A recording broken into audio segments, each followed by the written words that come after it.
প্রিয় ছাত্রছাত্রী, এখন দশম শ্রেণীর ছাত্রছাত্রীদের জন্য টেস্ট পেপারের কিছু অবজেক্টিভ, সত্য মিথ্যা, শূন্যস্থান পূরণ এবং এমসিকিউ, এই শুধু প্রশ্নগুলো করব।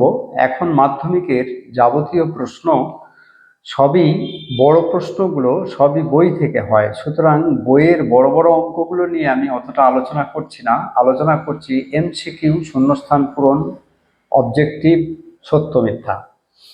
যাই হোক, আজকে আমি শুরু করছি। আমার এই চ্যানেলে এই অঙ্ক ছাড়াও জীবনবিজ্ঞান, ক্লাস 10-এর জীবনবিজ্ঞান এবং অঙ্ক, জ্যামিতি, ক্লাস 9-এর জীবনবিজ্ঞান, অঙ্ক, জ্যামিতি এবং 8-এর অঙ্ক, এইগুলো তোমরা খুব সহজভাবেই পাবে। এন আমিন স্যার এই চ্যানেলে তোমরা এসে এই চ্যানেলে এসে প্লেলিস্ট খুললে এগুলো পরের পর পেয়ে যাবে। যাই হোক, আমরা অঙ্কে চলে আসছি। প্রথমেই টেস্ট পেপার সেট নাম্বার 1 এর এমসিকিউ মাল্টিপল চয়েস কোয়েশ্চেনে প্রথমেই চলে আসি। কোনো মূলধনের 10 বছরের দ্বিগুণ হলে বার্ষিক সুদের হার কত পার্সেন্ট? তাহলে 10 বছরের দ্বিগুণ, তাহলে পি সমান এক্স টাকা ধরি, পি সমান এক্স টাকা ধরি করলুম। তাহলে টি সমান 10 বছর বলে দিয়েছে, 10 বছর। রেট অফ ইন্টারেস্ট কত আমার জানতে হবে। আর আই মানে সুদে মূলে যদি দ্বিগুণ বলে, তাহলে আই মানে 2x মাইনাস এক্স, অর্থাৎ সুদ আর আসল মিলে যদি 2x হয়, দ্বিগুণ হয়, তাহলে তার থেকে আমি আসলটা বাদ দেবো, দিলে কত হয়? এক্স। অর্থাৎ এক্স টাকার সুদ যদি এক্স টাকা হয়, তাহলে 10 বছরে হয়, তাহলে সুদ হার কত? তাহলে দেখো, আমরা এটা বসিয়ে ফেলি। I equal to PTR by 100। তাহলে আই মানে এক্স ইজিক্যাল টু পি মানে এক্স, টি মানে 10 ইন্টু আর বাই 100। আমরা একটু কোনাকুনি গুণ করে ফেলি। এর তলায় ধরো 1 আছে, তাহলে x into 10 into R equal to 100 into x. অতএব R equal to 100 into x by 10 into x. তাহলে কত হলো? 10। আর হচ্ছে 10%। তাহলে অ্যান্সার কত? অতএব অ্যান্সার হলো বি, 10%। এটা হয়ে গেল আমাদের উত্তর। এটা একটুখানি ঘিরে দিয়ে দেবে, তাহলে যাতে করে তোমাদের সুবিধা হয়। আমরা পরের অঙ্কে চলে আসি। দেখো, পরের অঙ্কটা বলা আছে এক্স প্লাস ওয়াই সমান √13, এক্স মাইনাস ওয়াই সমান √5 হলে এক্স ওয়াইয়ের মান কত? আমরা জানি এক্স ওয়াই অর্থাৎ এবি, এবি মানে সূত্রটা হচ্ছে x plus y by 2 whole square minus x minus y by 2 whole square. এটা আমরা ক্লাস 8-এ শিখেছি। তাহলে মানগুলো আমরা বসিয়ে দিই। এক্স প্লাস ওয়াই মানে √13 by 2 whole square minus √5 by 2 whole square. তাহলে দেখো, √13 হোল স্কোয়ার মানে 13, আর 2-এর হোল স্কোয়ার মানে 4, বিয়োগ √5-এর হোল স্কোয়ার মানে 5, আর 2-এর হোল স্কোয়ার মানে 4। দেখো, আমরা 4 লসাগু করে ফেলি। তাহলে 13 বিয়োগ 5, দুটোরই তলাতে 4 আছে, লসাগু 4 করলে 13 বিয়োগ 5 মানে 8-এর 4 সমান কত হয়? 2। তাহলে অতএব অ্যান্সার কি হলো? অতএব অ্যান্সার 2 কোনটাতে আছে? এতে আছে, এতে 2 আছে।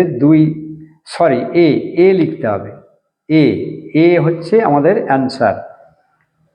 পরেরটাতে চলে আসি।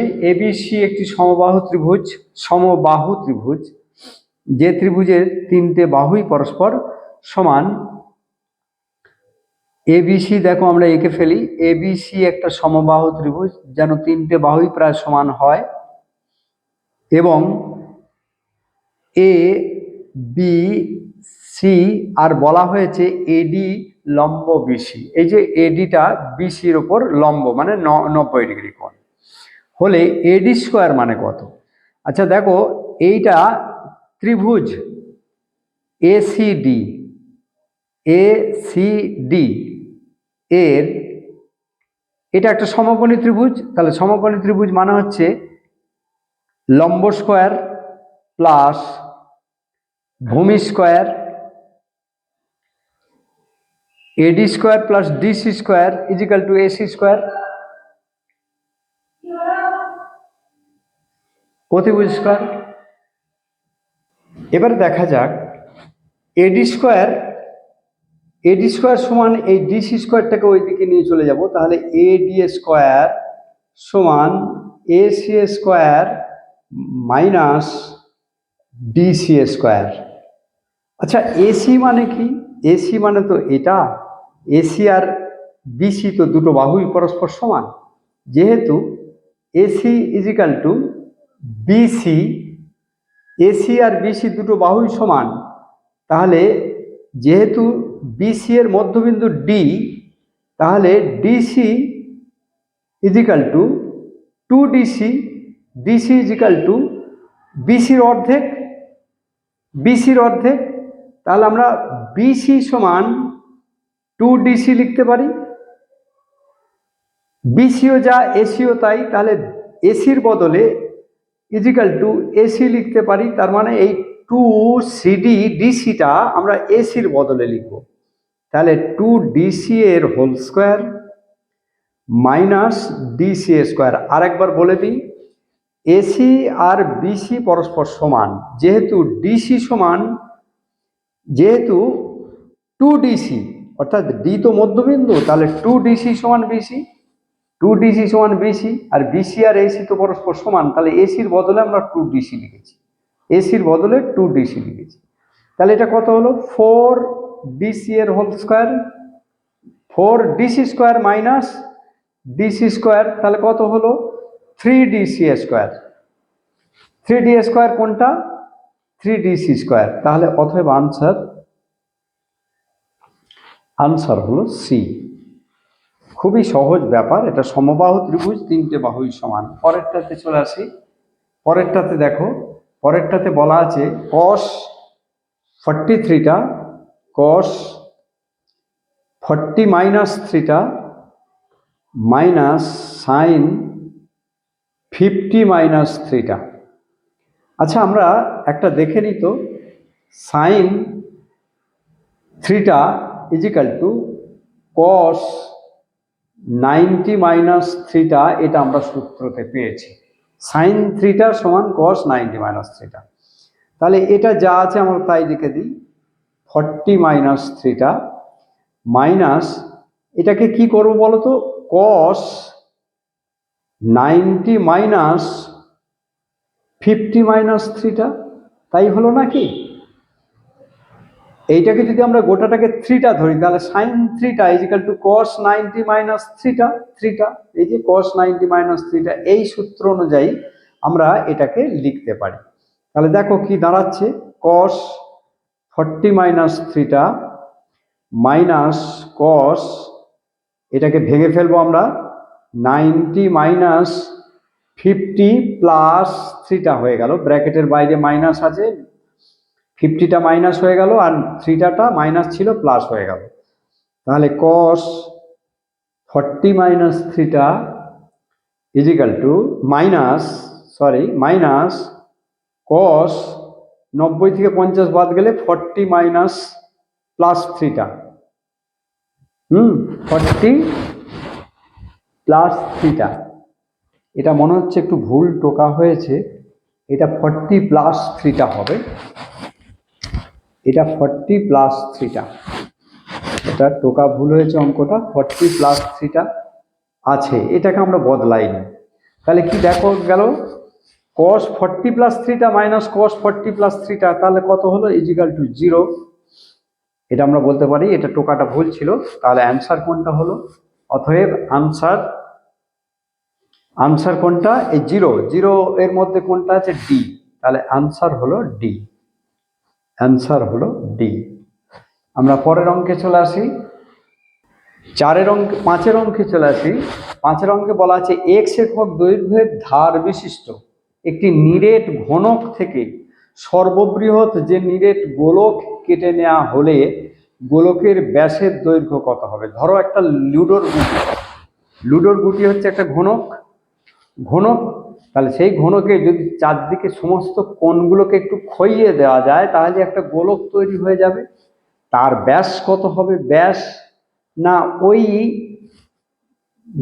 ঘনকের অর্থাৎ লুডোর গুটির একটা প্রান্ত যত বেশি হবে, আমরা একটু দেখে নিই।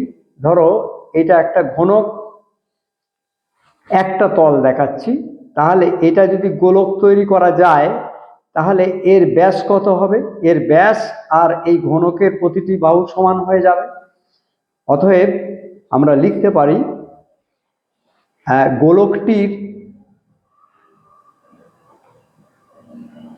গোলকটির ব্যাস সমান ঘনকটির প্রতি বাহু।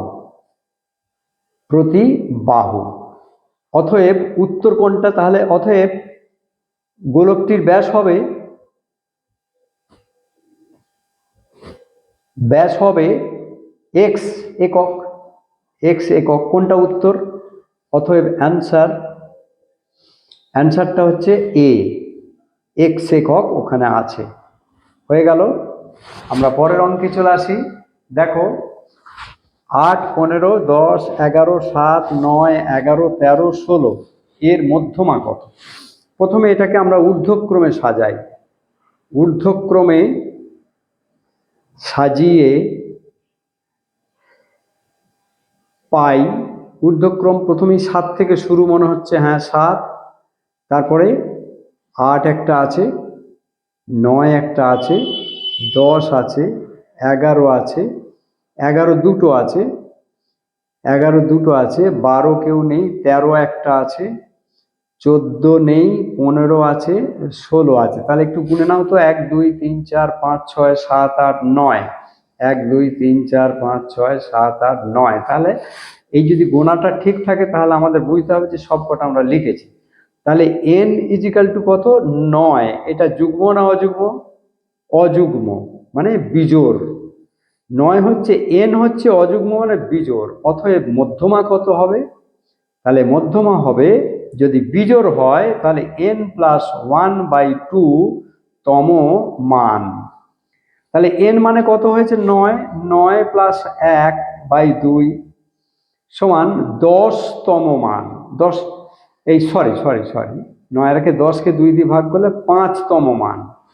1 2 3 4 5। তাহলে অতএব মধ্যমা সমান 1 2 3 4 5 11 হবে। 11। তাহলে 11 কোনটা দেওয়া আছে? ডি। অতএব আনসার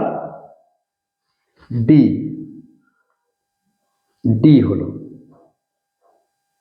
হয়ে গেল। আমরা এবারে বি এর শূন্যস্থান পূরণে চলে আসবো। শূন্যস্থান পূরণেতে দেখো, শূন্যস্থান পূরণেতে বলা আছে 7x² - 12x + 18 সমীকরণের বিজোড়দ্বয়ের সমষ্টি ও গুণফলের অনুপাত কত? আচ্ছা, আমরা যদি ধরি বিজোড়দ্বয় আলফা ও বিটা। তাহলে আলফা ও বিটা মানে কি? Alpha plus beta equal to -b/a। ঠিক আছে, -b/a মানে কত? -12/a মানে 7। তাহলে 12 × 7 হলো। আর বিজোড়দ্বয়ের গুণফল কত? Alpha beta equal to c/a। আমরা এটা 1-1-5 অনুশীলনীতে পাবো। এটা এই আলফা প্লাস বিটা বিজোড়দ্বয়ের সমষ্টি -b/a হয়, আর বিজোড়দ্বয়ের গুণফল হচ্ছে c/a। c এখানে কত? 18, আর a মানে 7। তাহলে কত হলো? 18 × 7 হলো। তাহলে অতএব 12 × 7 = 18 × 7। উভয় দিকে 7 দিয়ে কেটে দাও, উভয় দিকে 6 দিয়ে কাটলে 3, আর এটা 2, তাহলে 2:3।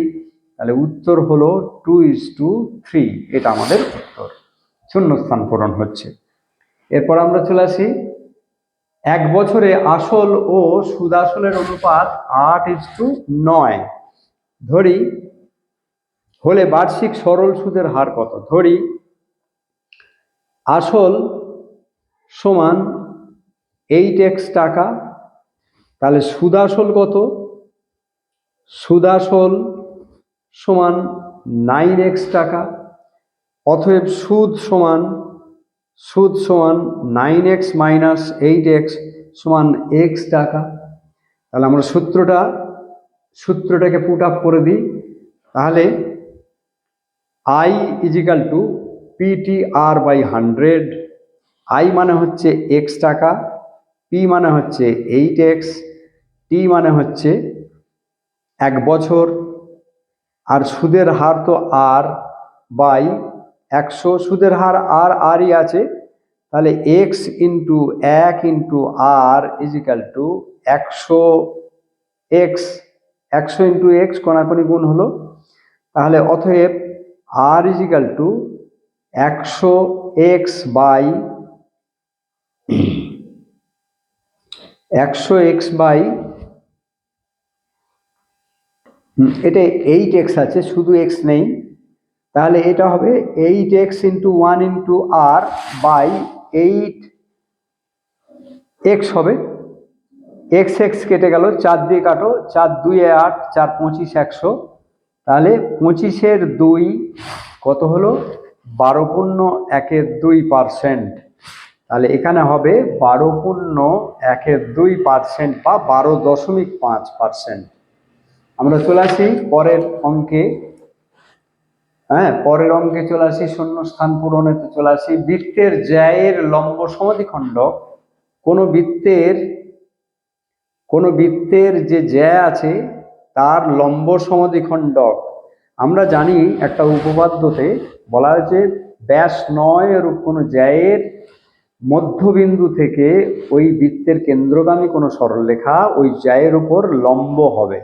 তাহলে লম্ব সমদ্বিখণ্ডক, বৃত্তের কোনো জ্যায়ের লম্ব সমদ্বিখণ্ডক ওই বৃত্তের কেন্দ্রগামী হবে, এটা হবে কেন্দ্রগামী। অর্থাৎ এখান থেকে যদি আমরা কোনো লম্ব টানি, লম্ব সমদ্বিখণ্ডক হয় যে এই জ্যায়ের, সেটা অবশ্যই কেন্দ্রতে যাবে। তারপর আমরা চলে আসি একমুখ খোলা একটি পেন্সিলের আকার। পেন্সিলটা কিরকম হয়? সাধারণত এরকম হয়।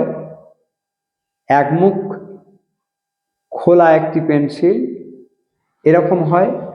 এই পেন্সিলের এই দিকটা লম্বা বৃত্তাকার চোঙ আর এদিকটা হলো শঙ্কু। বলেছে পেন্সিলের আকার শঙ্কু ও, তাহলে এটা কি হবে? লম্বা বৃত্তাকার চোঙ। লম্ব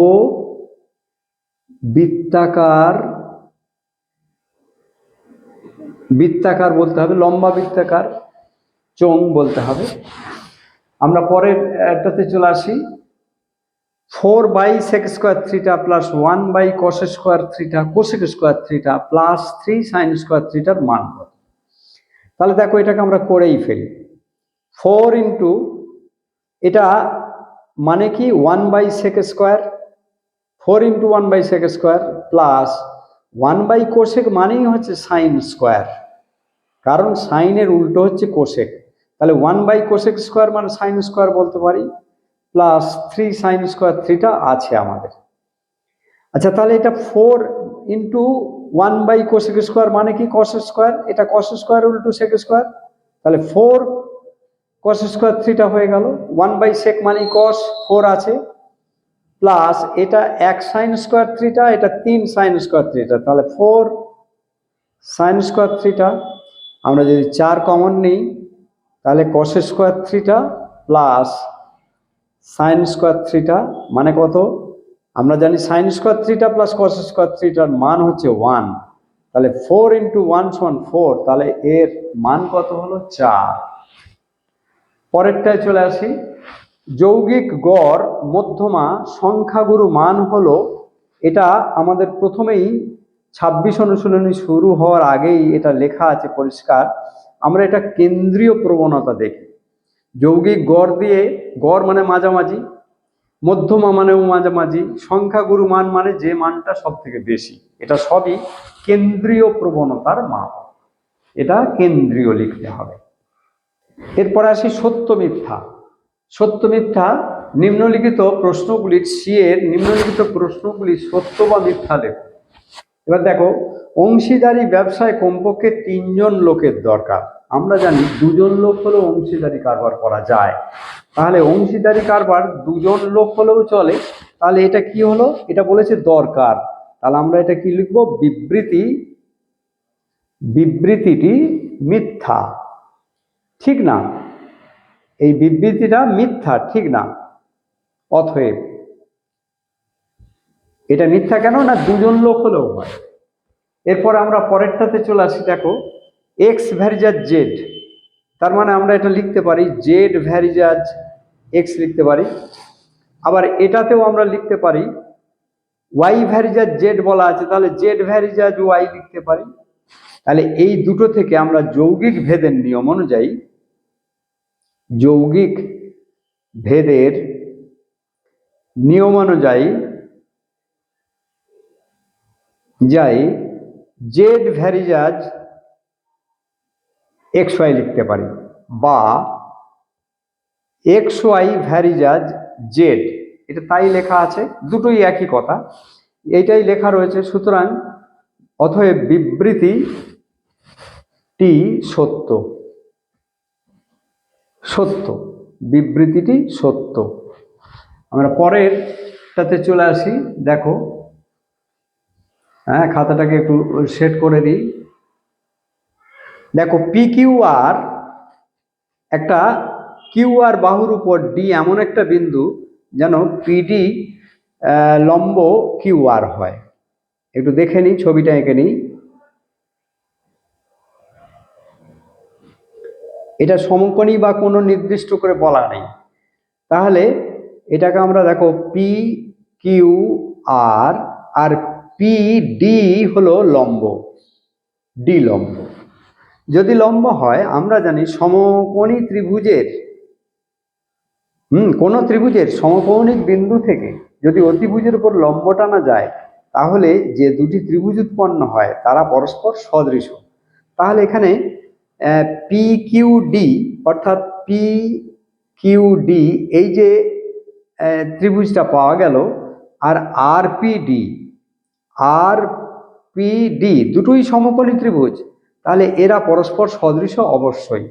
অতএব বিবৃতি সত্য, এটা বিবৃতি সত্য বলবো।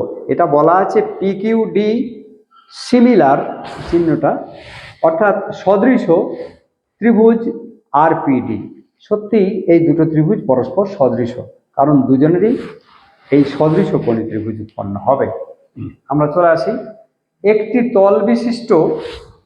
তল বিশিষ্ট ঘনবস্তুর নাম অর্ধগোলক।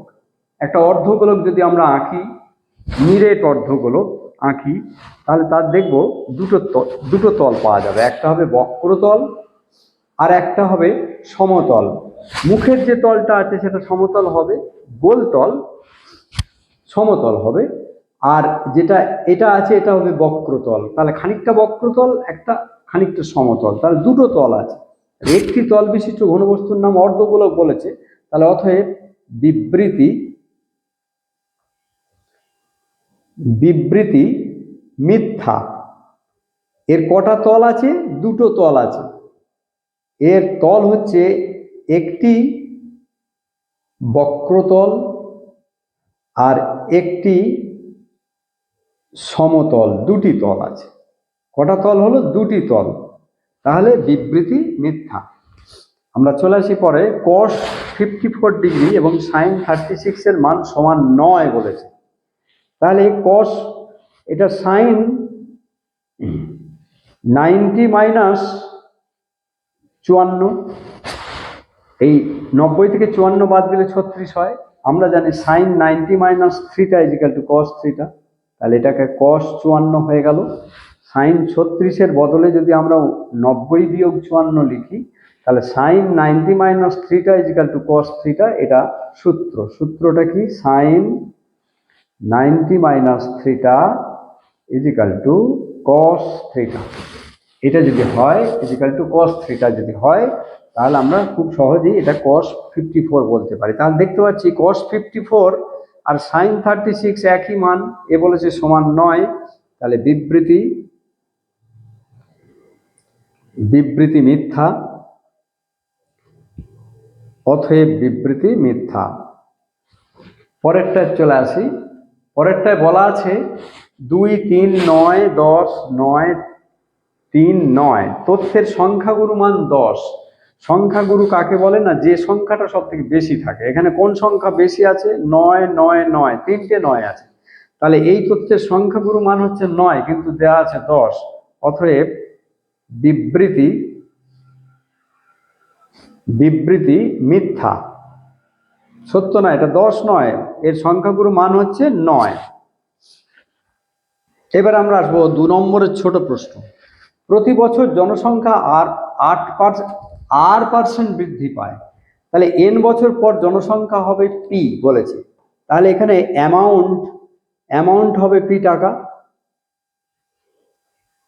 p মানে জানি না, n মানে n বছর, আর r মানে R%, এটা দেওয়া আছে। তাহলে আমরা এটাকে বের করে ফেলি।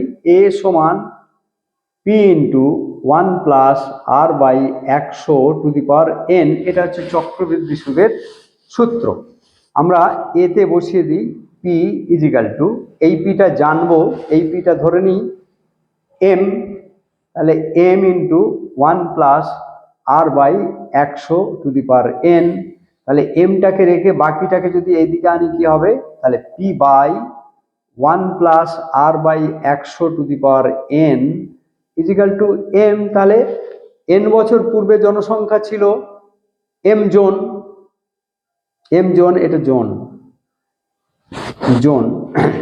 তাহলে এটা উত্তর হবে, এটাই আমাদের উত্তর। তাহলে এটাকে আমরা একটু সোজা করে নিতে পারি। তাহলে p into 1 plus r by 100n equal to m। এটাও লিখতে পারি, এটাও লিখতে পারি, দুটোর মধ্যে যে কোনো একটা উত্তর। তাহলে n বছর পূর্বে জনসংখ্যা ছিল এটা, বা এটা, যে কোনো একটা উত্তর লিখতে পারি, এটা উত্তর। আমরা পরের অঙ্কে চলে আসি।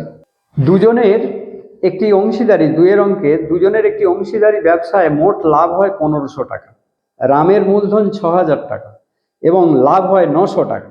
রামের লাভ হয়, রাম দিয়েছিল 6000 টাকা, লাভ পেয়েছে 1500 টাকা। তাহলে রহিমের মূলধন কত? আমরা প্রত্যেকের লাভ বাই মূলধন করে ফেলি। লাভ কত? প্রথমেই রহিমকে ধরব, রামকে ধরব। রামের লাভ কত? রামের লাভ 900 টাকা বলে দিয়েছে, বাই মূলধন রামের 6000 টাকা। রহিমের মূলধন কত? x টাকা ধরে নিচ্ছি, এটা ধরলাম। রহিম লাভ পেয়েছে কত? মোট লাভ হয়েছে 1500, তার মধ্যে এই রাম পেয়েছে 900 টাকা। তাহলে 1500 বিয়োগ 900 এই রহিম পেয়েছে। তাহলে আরেকবার লিখে নিই, 900 বাই 6000 ইজিক্যাল টু 1500 থেকে 900 বাদ গেলে 600 বাই x, এই শূন্য যতটা পারি আমরা কেটে দিই। তাহলে 9x ইজিক্যাল টু 60 ইন্টু 600। অতএব x সমান 60 ইন্টু 600 বাই 9, 3 3 9, 3 20 60, 3 200 600, 2 2 4000 টাকা। অতএব রহিমের মূলধন 4000 টাকা। আমরা করে ফেললাম। 3 অঙ্কটায় চলে আসি। x² minus 22x plus 105 is equal to 0 সমীকরণের বিজোড়দ্বয় আলফা ও বিটা হলে alpha square minus beta square. প্রথমে আমরা এটা বের করে ফেলি। Alpha plus beta minus B by A মানে কত? মাইনাস 22 ইন্টু -22, এই যে বি এর চিহ্ন কত? -22 আছে, বাই এ মানে 1, তাহলে কত হলো? মাইনাসে মাইনাসে প্লাস 22। আর আলফা বিটা মানে কত? সি বাই এ মানে 105/1 সমান 105। অতএব আলফা স্কোয়ার মাইনাস বিটা স্কোয়ারের সূত্র কি? না, alpha square minus beta square বলেছে, তাহলে alpha plus beta into alpha minus beta alpha plus beta কত 22, আর আলফা মাইনাস বিটাটা আমরা বের করে ফেলি, আলফা মাইনাস বিটার হোল স্কোয়ারটা বার করি, A minus B whole square সমান A plus B whole square minus 4ab। Alpha plus beta মানে 22, 22-এর whole square minus 4 into alpha beta মানে 105, তাহলে 22 22 484 বিয়োগ 420, তাহলে কত হলো 64, তাহলে into 64 alpha square minus beta square আছে, তাহলে alpha square minus beta square হচ্ছে 22 A plus B into A minus B, A plus B এর তো মান বেরিয়ে রয়েছে আলফা প্লাস বিটা 22, আর alpha square minus beta alpha minus বিটার হোল স্কোয়ার মানে 64 হলো, তাহলে আলফা মাইনাস বিটা কত হবে, এটা হোল স্কোয়ার মানে 64, তাহলে রুট 64 মানে কত হলো 8, এটা 64 হবে না, এটা 8 হবে। তাহলে 8 দুগুণে 16 6 হাতে থাকলে 1, 8 দুগুণে 16 রেখে 17, এটা হলো আমাদের উত্তর, এটা 8 হবে। আলফা মাইনাস বিটার হোল স্কোয়ার বের করেছি 64, তাহলে আলফা মাইনাস বিটা কত হবে 8 হবে। আমরা পরবর্তীকালে চলে আসি পরের অঙ্কটি 6 4 সবগুলো 2 নম্বরের অঙ্ক। এখানে 4টে অনুপাত দেওয়া আছে, বলছে এটা ক্রমিক সমানুপাতিক, তাহলে এক্স আর ওয়াই এর মান বের করতে হবে। প্রথমে এই এক্সটাকে আমরা ধরবো না, তাহলে 12:y double is to y is to 27, 1 2 3 সমানুপাতিক ধরবো। তাহলে 12/y और इजिकल टू y/27 और y square equal to 12 into 27 और वाई स्क्वायर इजिकल टू 2 गुण 3 মানে 12, আর 27 মানে 3টে 3 ভেঙে ফেললাম। তাহলে y equal to y square যদি এটা হয় দুটোর বদলে একটা করে নাও, 3 ইন্টু 3, তাহলে 3টে দুটো বদলে একটা, দুটোর বদলে একটা, দুটোর বদলে মানে বর্গমূল করলাম, কত হয় 18, তাহলে y হয়ে গেল 18, একটু ছোট করে লিখে ফেলি।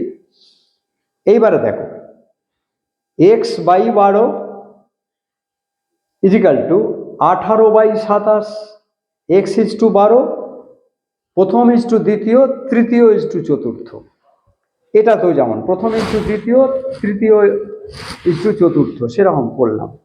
তাহলে দেখো 27x ইজিক্যাল টু 18 ইন্টু 12, অতএব এক্স সমান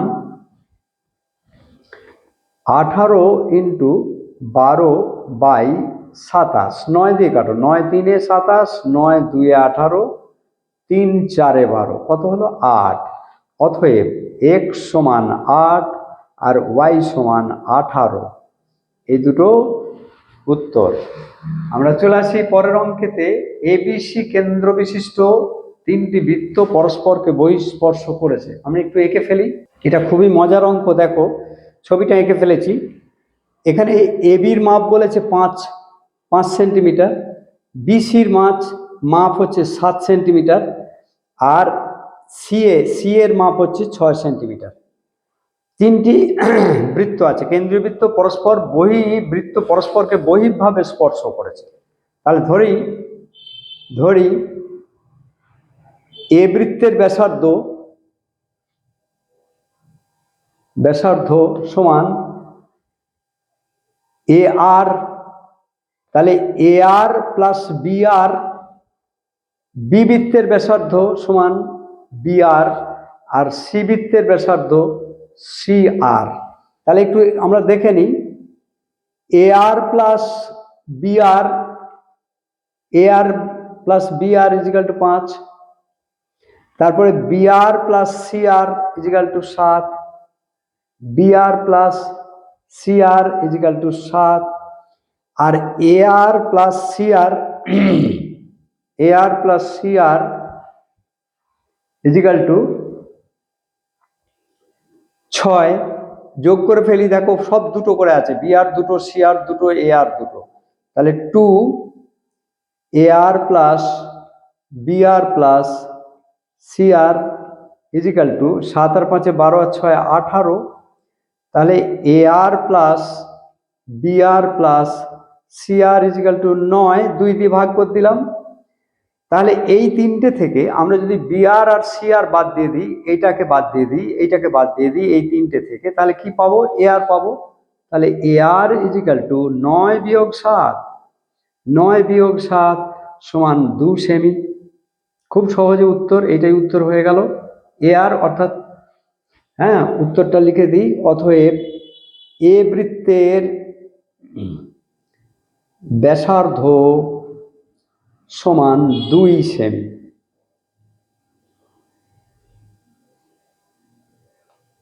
ঠিক আছে, একটু দেখে নিও ভালো করে, খুবই সহজ, একটু ঘোরানো আছে। আমরা পরেরটাতে চলে আসি। এবিসি আর ডিএফ দুটো বৃত্ত আছে, এবিসি আর ডিএফ।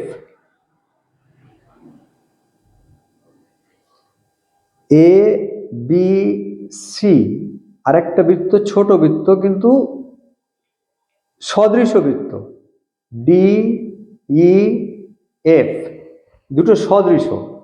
এবি, এবি সমান ডি বলা আছে, এবি বিসি আর সি এ বাহুর অনুরূপ বাহুগুলি হলো যথাক্রমে ডি আর বিসির সমান এই বাহুটা, আর ডিএফ এর সমান হচ্ছে সি এ, এটা, এরা পরস্পর সদৃশ বাহুগুলি। এ কোণ বলেছে 47 ডিগ্রি, এটা 47 ডিগ্রি। সদৃশ বাহু ত্রিভুজের অনুরূপ কোণগুলিও সদৃশ হবে, এটা মনে রাখো। সদৃশ ত্রিভুজের অনুরূপ বাহুগুলি, অনুরূপ কোণ পরস্পর অনুরূপ কোণ সদৃশ হবে, অনুরূপ কোণ সদৃশ হবে। তাহলে এটা 47 হলে এটা এটা এটা এ কোণ 47 বলে দিয়েছে। এর ই কোণ, এ কোণ 47, ই কোণ হচ্ছে 83, এইটা হচ্ছে 83। তাহলে কোণ ই ইজিক্যাল টু কোণ বি ইজিক্যাল টু 83, এটা তাহলে 83 ডিগ্রি। যেহেতু সদৃশ কোণ, সদৃশ হবে। অতএব কোণ সি ইজিক্যাল টু কোণ এফ, এরাও সদৃশ হবে। 180 থেকে 47 প্লাস 83 করব, এটা 47, এটা 83, তাহলে 180 থেকে বাদ দিলে, এই দুটো বাদ দিলে যেটা পড়ে থাকবে সেটাই সি কোণ। তাহলে 180 বিয়োগ 7 3 10 শূন্য হাত থাকলো 1, 8 4 12 1 13, তাহলে 180 বাদ দিলে 50 ডিগ্রি হয়, এটাই উত্তর। খুব সহজ। আমরা চলে আসি পরেরটাতে। এবিসি এর এবি বাহু হচ্ছে 2a - 1 সেমি, এসি সমান 2√2a সেমি এবং বিসি সমান এটা। তাহলে কোণ বিএসি এর মান কত? আমরা একটা ছবি এঁকে ফেলি। যদি এটা হয়, এর সব থেকে বড় বাহু কোনটা? না 2a + 1, এটা সেমি, সব থেকে বড় বাহু হবে এটা সমকোণী ত্রিভুজের। আমরা ধরে নিই যদি এটা সমকোণী ত্রিভুজ, তাহলে এ, এটা বিসি, বি সি এ, এসি কত? 2√2a, আর আর এবি হচ্ছে 2a - 1 সেন্টিমিটার। তাহলে আমরা এই দুটোর বর্গ আগে দেখে নেব। তাহলে AB square plus AC square মানে কত? এবি মানে কত? 2a - 1 এর হোল স্কোয়ার প্লাস 2√2a এর হোল স্কোয়ার। এটা করে ফেলি। 2a - 1 এর হোল স্কোয়ার মানে কত? a square minus 2ab plus b square plus, এটা দেখো 2√2a, 2√2 হোল স্কোয়ার মানে কত? 2√2 গুণ 2√2, এটা মানে হচ্ছে এই 2√2 কে 2√2 দিয়ে গুণ করলে কত হয়? দেখো 2√2 কে 2√2 দিয়ে গুণ করলে √2 কে √2 দিয়ে গুণ করলে 2, 2 দুগুণে 4, দুগুণে 8 হয়, এটা 8। তাহলে 8a হবে। এটা যেহেতু রুট আছে, √a এর হোল স্কয়ার মানে a, এটা আমরা করে ফেলি 4a² - 4a + 1 + 8a সমান এটা কত, 4a² আর এই দেখো এই দুটোর মধ্যে যোগ বিয়োগ হবে, এটা +4a হবে +1 হবে, তার মানে এটা হয় 2a + 1 এর হোল স্কয়ার।